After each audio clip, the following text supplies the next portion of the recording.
Amados, aqui estamos para trazer aqui a segunda lição da nossa revista da Escola Bíblica Dominical, né? Estamos estudando aqui essa lição, muita bênção, né? Estamos estudando aí sobre os heróis do Novo Testamento e já estudamos a primeira, que foi João Batista, e agora nós vamos estudar a segunda, que é Mateus, né? O apóstolo improvável, certo? E nosso texto bíblico está em Mateus capítulo 9, versículo de 1 a 13, Mateus 10, de 1 a 7, né? É o nosso texto básico que nós vamos estudar, né? Então, fica aí conosco, e eu não podia deixar de fazer esse pedidinho para você que está nos dando a honra da sua presença, de estar aí no nosso canal, para você se inscrever em nosso canal, né? Inscrever, para quem não sabe, né, não tem mistério.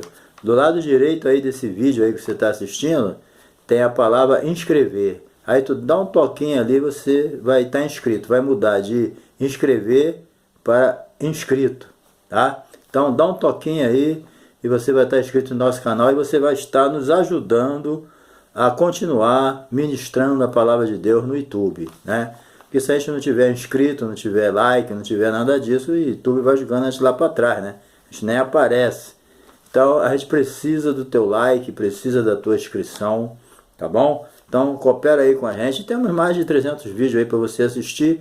É só você tocar aí em cima aí, ó, em vídeo, né? Que vai aparecer aí todos os vídeos do nosso canal, para você ver. Tem muitos assuntos além da Escola Bíblica Dominical. Fica conosco aí até o final, certo? Dá um toquinho no sininho para você receber também novos vídeos, né? Quando sair um novo vídeo aí, você recebe o aviso aí, a notificação.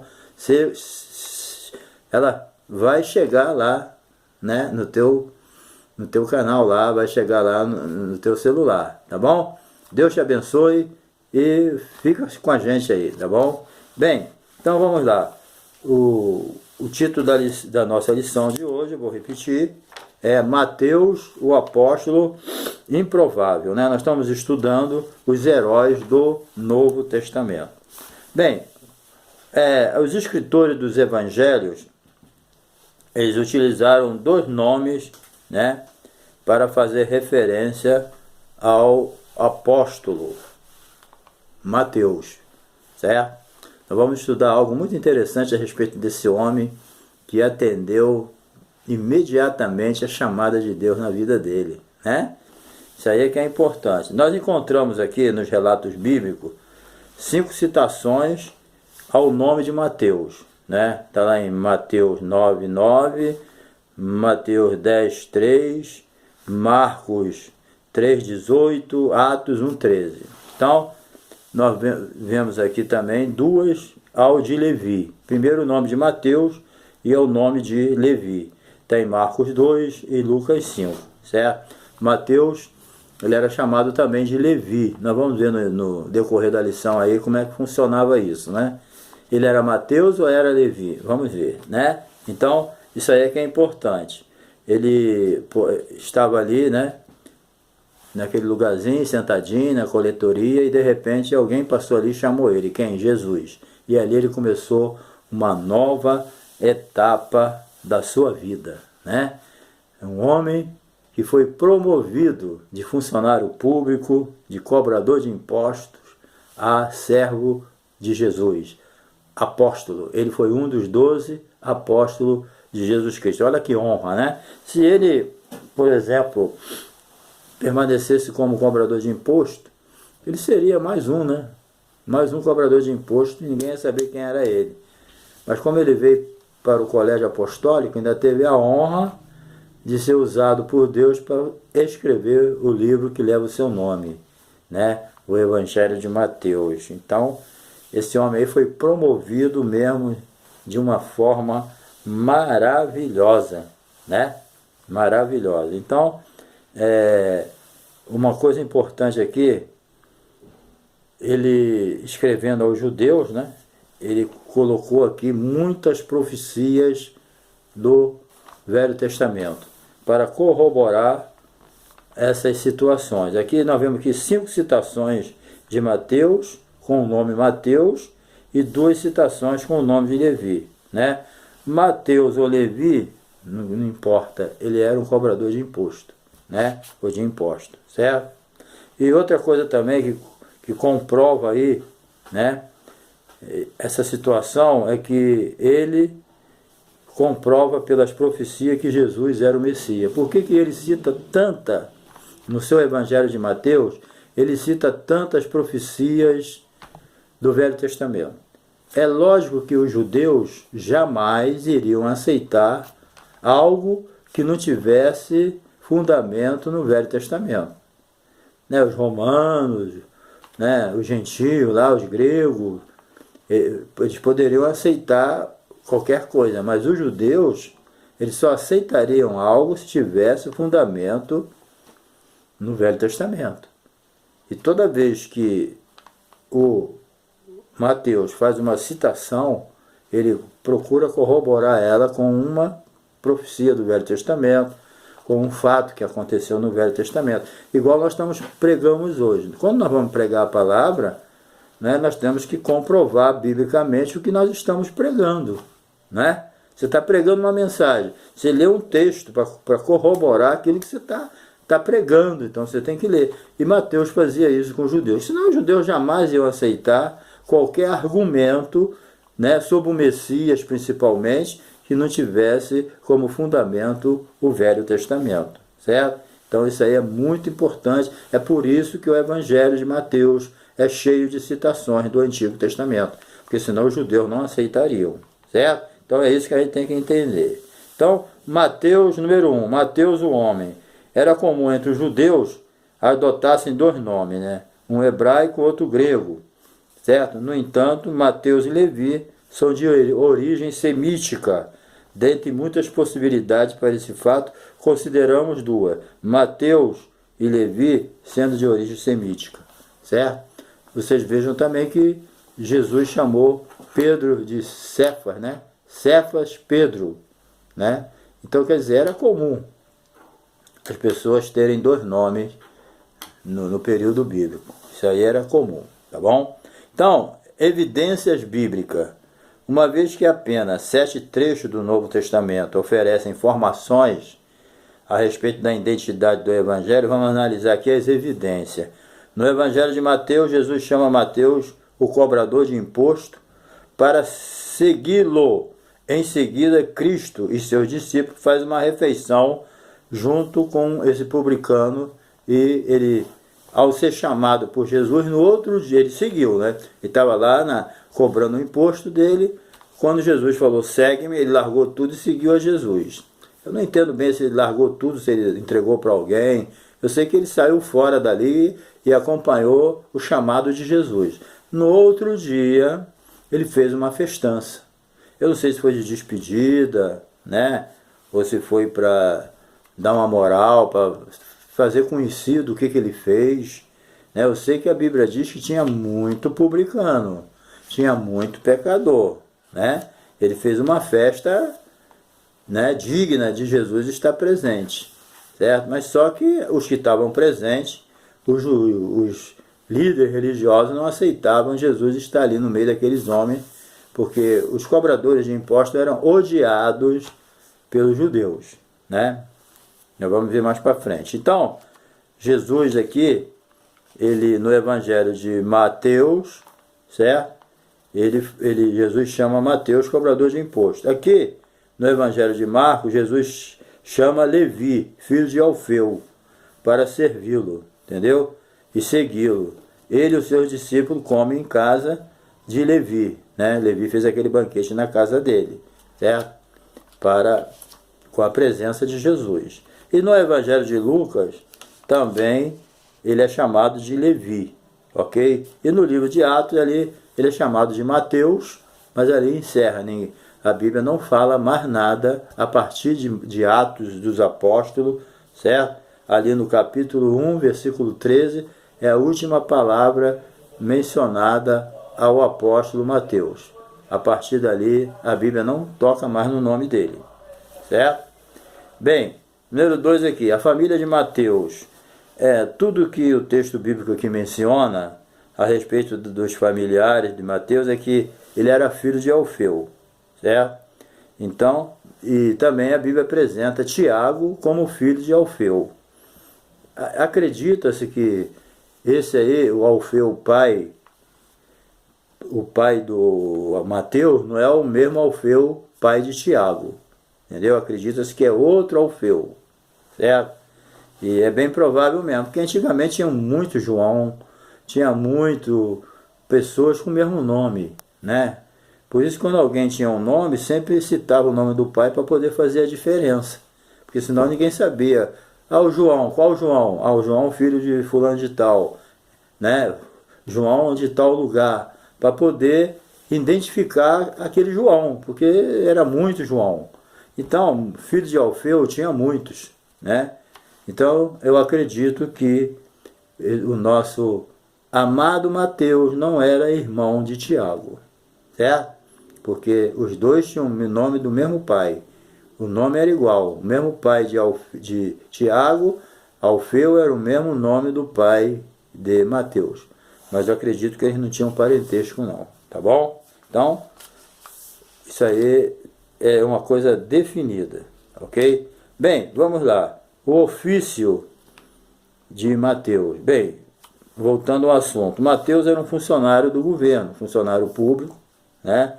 Do governo romano, e ele ocupava uma posição de coletor de impostos. Ele estava ali só para cobrar. E como a gente sabe, os publicanos, por cobrar imposto de Roma para Roma, os judeus odiavam eles, entendeu? E na maioria das vezes eles achavam que todo aquele que se prontificava a ser um cobrador de imposto seria uma pessoa gananciosa, que queria ficar rico. Nós temos alguns cobradores de impostos que ficaram ricos, né? Conforme Zaqueu. Zaqueu ficou rico. Agora, é lógico que o salário sempre foi assim na história, o salário de um empregado público, né? Não dá para ficar rico, né? Então, ele era um funcionário do governo. Dentro da regra, um funcionário público não tem como ficar rico. E esses homens ficaram ricos porque, né, eles eram corruptos, cobravam mais do que devia. Roma não queria saber. O imposto é 10 reais, falando em tese, né? É 10 reais. Tem que ter os 10 reais. Agora, se o cara arrumou 20, 30, é problema dele. Roma quer o dela. Ela não estava se importando se os caras eram corruptos ou não. Entendeu? Que a Roma queria era que o imposto dela chegasse aonde devia chegar. Então, por isso que eles ficavam ricos, porque cobravam além do que pedia. Por isso que quando Zaqueu se converteu, a consciência dele logo doeu, né? As pessoas, não, mas Zaqueu não sei. A consciência dele acusou logo e ele logo resolveu o problema, porque ele estava convertido de verdade. Entendeu? Então, e esses homens, eles eram duplamente impopulares. Ninguém gostava deles. E Jesus dava atenção a eles, então Jesus também era criticado.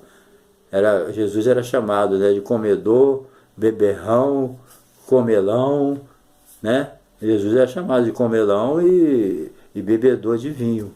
Até de endemoniado Jesus foi chamado. Por quê? Pela raiva e bronca que os líderes religiosos da época tinham de ver Jesus envolvido com eles. Jesus nunca entrou na prática deles.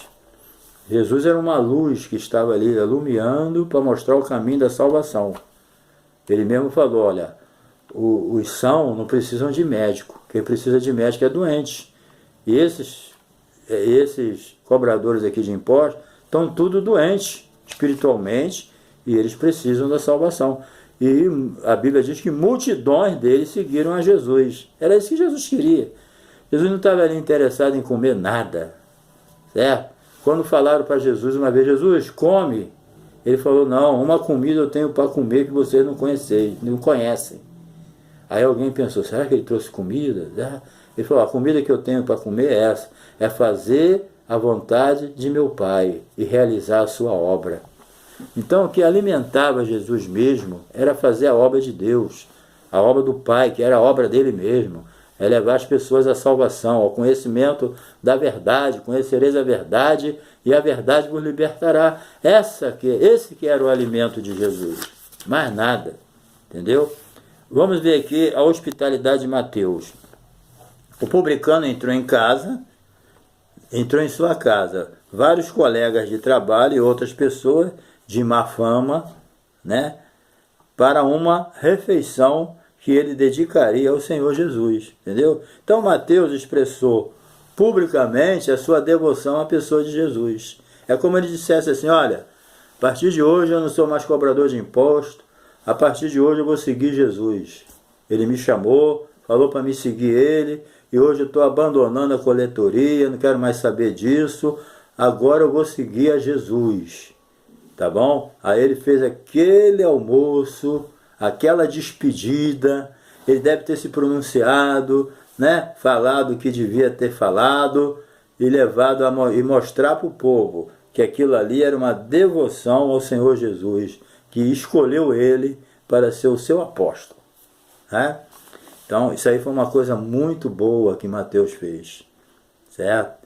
Ele reuniu aquela turma toda, né, para fazer aquela festa lá, e eles foram, e Jesus estava lá. Interessante isso, né? Ele fez lá o banquete, os seus colegas foram, e Jesus estava lá com seus apóstolos. Que maravilha, né? Jesus podia falar: não vou não, porque eu posso me contaminar. Não, Jesus sabia chegar e sabia sair. Entendeu? Jesus sabia chegar e sabia sair. Estava ali alumiando aquele povo que andava numa treva terrível. E os líderes religiosos, judeus, em vez de ser luz para alumiar o caminho daquele povo, eles eram umas trevas piores, bem pior, né, do que os cobradores de impostos. Jesus falou: olha, vocês vão ter maior condenação. E com certeza tiveram, né? Vamos lá. Mateus, servo, né? Mateus aqui, nesse banquete, ele expressa publicamente a sua gratidão, entendeu? Publicamente, não teve vergonha, ele não fez nada escondido. Vou dar um culto aqui de ação de graças para ninguém ver, não. Ele fez publicamente, chamou aquela rapaziada toda, tudo aos olhos dos judeus mau caráter, vem, e todo mundo veio, e muitos daqueles saíram dali seguindo a Jesus, seguindo junto com Mateus, saíram ali seguindo a Jesus. Que maravilha! É isso que é evangelho, gente.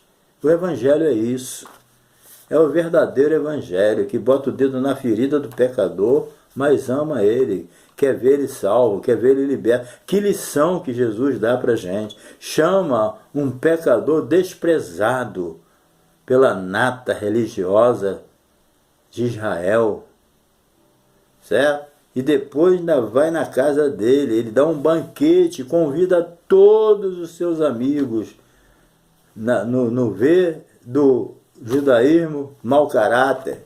E quem que está lá? Jesus. Aleluia! E ele ainda fala, né? Os sãos não precisam de médico. Quem precisa é os doentes. Esse povo aí está tudo doente espiritualmente. E eu vou dar o remédio que eles precisam. Glória a Deus, né? Nós temos, queridos, o remédio que esse povo precisa, que é a palavra de Deus. A palavra de Deus. Mateus, o servo, né? Mateus, ele é descrito aqui, convocado por Cristo, né? Seu chamado é descrito com palavras que denotam tanto grandeza como simplicidade da causa. Ninguém foi chamado com tanta simplicidade igual Mateus, né? Jesus está passando, Mateus está lá todo culpado, cobrando imposto. Jesus olha para ele, ele olha para Jesus, Jesus fala: ó, segue-me. Olha só que simplicidade, muito simples, né? E Mateus larga lá e segue, né? Aí depois fala: Jesus, agora eu estou te seguindo, mas eu queria fazer uma despedida, fazer um banquete aí, convidar meus amigos. Tu vai? Já estou lá. né? A luz que alumia nas trevas estava lá, né? O trabalho missionário, a história demonstra que esse filho de Alfeu não limitou sua ação ali na região de Cafarnaum. A Bíblia não diz, nós vamos ver mais isso adiante, na parte da tradição da igreja, né? Na parte final do seu ministério, a convivência pacífica entre judeus e cristãos tornou-se inviável, né? Então, o que houve aqui? Ele teve que escrever esse evangelho. Acredita-se que ele escreveu esse evangelho antes dos anos 70, do templo ser destruído, né? Acredita-se, certo? Ele escreveu para os judeus. Bem, os últimos dias dos apóstolos, Atos dos Apóstolos 1,13. Mateus aqui desaparece da narrativa bíblica, como eu já disse no início. Mateus, seu nome foi citado até Atos 1,13. Depois nunca mais a Bíblia fala dele, né? Então as escrituras não diz para onde ele foi ou como exerceu o seu ministério. Isso aí a Bíblia se calou nessa parte. Agora, no entanto, a tradição da igreja primitiva oferece alguns detalhes sobre o final do nosso missionário Mateus, né? Por exemplo, o Irineu, um dos pais da igreja, ele diz que Mateus pregou o evangelho entre os hebreus. Clemente, da Alexandria, diz que Mateus dedicou 15 anos à pregação entre os etíopes, os gregos e macedônios, os sírios e os persas. Então, os pais da igreja, né, sabiam que Mateus foi um homem que se dedicou à obra missionária. Pregou para os persas, pregou para os etíopes, gregos, macedônios, ele foi pregando para todo mundo, né? Foi realmente um homem apóstolo, enviado de Deus, né? Desde o dia que Deus chamou ele ali, naquela coletoria, nunca mais ele olhou para trás, e ali ele seguiu Jesus até o fim da sua vida. Mateus e o Evangelho. Bem, o Evangelho, segundo Mateus, né, foi escrito para os judeus. Apresenta Jesus como legítimo herdeiro do trono de Davi, certo? Apresenta aqui Jesus como o rei de Israel, o Messias prometido, né? Então, Mateus é considerado o mais eclesiástico dos evangelhos, pois se concentra em solucionar os problemas da igreja, né? E mostra muito dos ensinos de Jesus, a sua vida como rei, né? Mostra tudo isso. E a autoria, Mateus demonstrou o quê? Que ele conhecia, sendo judeu, lógico, né? Ele conhecia bem a história, o costume, as classes sociais, entendeu? Ele conhecia tudo sobre os judeus. Lógico, ele era judeu também, né? Mas ele não viajava, ele sabia, né, a situação do judeu. Por isso que ele escreveu aquele livro com tantos detalhes, né? Então, o autor do Evangelho de Mateus, ele conhecia a geografia da Palestina, ele estava familiarizado com a história dos judeus, seus costumes, suas ideias, classe social, né? Ele também conhecia muito bem o Antigo Testamento. Agora tu vê, ele era um cobrador de imposto. Mas agora aqui a gente percebe o quê? Que ele conhecia bem a Bíblia. Entendeu? Ele conhecia muito bem a Bíblia. Quando você lê o livro de Mateus, você vê sempre ele identificando as suas palavras com as profecias do Velho Testamento. Entendeu? Porque, de outra forma, lógico, o judeu jamais ia aceitar, que nem eu já disse, algo que não tivesse corroborado com o Velho Testamento. Entendeu? Marcos escreveu para os romanos, não precisava citar a passagem do Velho Testamento com tanta evidência como Mateus, né? Lucas escreveu lá para os romanos, para os gentios, não precisava, né? João escreveu para a igreja e para os gentios, também não precisava tanto. Mas quem fosse escrever para o judeu tinha que ter comprovação bíblica do Velho Testamento do que estava dizendo. Ah, isso aí sim, tem comprovação do Velho Testamento? Então coloca lá. Foi isso que Mateus fez e mostrou o quê? Um grande conhecimento do Velho Testamento. Resumindo, Mateus era um profundo conhecedor da Bíblia. Isso é que é importante, né? Então, todos esses detalhes aqui apontam de modo bem específico Mateus, o discípulo de Jesus, como escritor desse evangelho. Ele é o escritor de Mateus. Alguns teólogos liberais e tal tentam, né, tirar ele como autor, não creem, não acredita, mas Mateus está bem claro, ele foi o escritor do livro de Mateus, que leva o seu nome, né? Então a composição canônica, todos os evangelistas tinham seu próprio enfoque, né? Sua ênfase em seu tom específico. Eles relataram fielmente os eventos observados ou pesquisados. As diferenças do método de escrita provam que cada escritor utilizou-se de recursos narrativos próprios para a disposição do material, né? A verdade é o seguinte, cada um tem um jeito, né? Deus não usa robô, ele usa seres humanos, cada um com a sua personalidade, com a sua capacidade, com o seu dom, com o seu jeito, né? Deus não muda ninguém, ou não mudou ninguém para escrever a Bíblia. Deus usou Salomão com toda a sabedoria dele, usou Isaías, usou Davi, usou Moisés, usou Obadias, Amós, Jonas. Então Deus, ele usa cada um do seu jeito. Agora, a Bíblia é inspiração divina. Agora, Deus inspira, certo? Mas de acordo com a minha, Deus não tira o meu jeito. Deus não tira a minha capacidade. Ele me dá a inspiração, né? No caso, se eu fosse um escritor da Bíblia, Deus ia me usar para me escrever o livro que ele quisesse que eu escrevesse. Mas ele ia usar o quê? A minha capacidade, a minha condição espiritual, o meu jeito, a minha personalidade, né? Então, ele usa cada um do jeito que a pessoa é. Mas a Bíblia é inspirada por Deus. Entendeu? Então, ele usou Marcos de um jeito, usou Mateus de outro, João de outro, Lucas de outro, cada um dentro do seu esquema, mas tudo inspirado por Deus. Certo? Agora, chegando ao final, por que Mateus escreveu ao judeu? Bem, cada um dos 4 evangelhos tinha originalmente um público-alvo. Já falamos isso várias vezes, né? João escreveu à igreja, gentio, Lucas aos gregos, Marcos aos romanos, né? Mateus aos seus compatriotas judeus.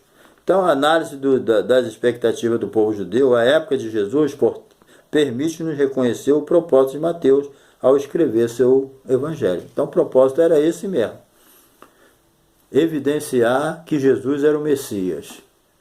Acabou. Jesus era o Messias prometido e, embora, né, os judeus, dentro daquela expectativa, vivendo debaixo do jugo de Roma, os judeus esperavam um Messias que tivesse compaixão dele na cabeça deles, de vir num cavalão lá, com exército e tomar de Roma tudo. Não, mas Jesus primeiro veio libertar o povo espiritualmente. É isso que Jesus veio fazer, certo? Ele veio primeiro libertar o povo do jugo de Satanás. E outro detalhe, ele não veio libertar só o povo judeu, ele veio libertar a humanidade, certo? Deus não amou o povo de Israel. A Bíblia não diz assim, Deus amou o povo de Israel. Não, a Bíblia diz que Deus amou o mundo de tal maneira. Você não vai ver na Bíblia, Deus amou o povo de Israel de tal maneira que deu o seu filho. Não, Deus ama o povo de Israel, mas ele ama o brasileiro, o inglês, o francês. Então, Deus amou o mundo de tal maneira. O Messias, ele veio para os que eram seus. Os seus não receberam, mas todos o quanto receberam deu o poder de serem chamados filhos de Deus. É isso, entendeu? Que Jesus veio fazer. Libertar a humanidade da opressão de Satanás e escrever o seu nome no livro da vida. Entendeu? Um dia lá no milênio ele vai cumprir esse propósito dos judeus. Certo? Excelência, a expectativa judaica era essa. Entendeu? Então, conclusão, né? Pela graça e pela misericórdia de Deus, Mateus, de possível corrupto, passou a apóstolo do Cordeiro. Que maravilha, né? Além disso, ele gozou do privilégio de ser usado pelo Senhor. para compor um dos documentos imortais da humanidade, pois sua obra literária, o Evangelho de Mateus, é parte substancial das Escrituras Sagradas.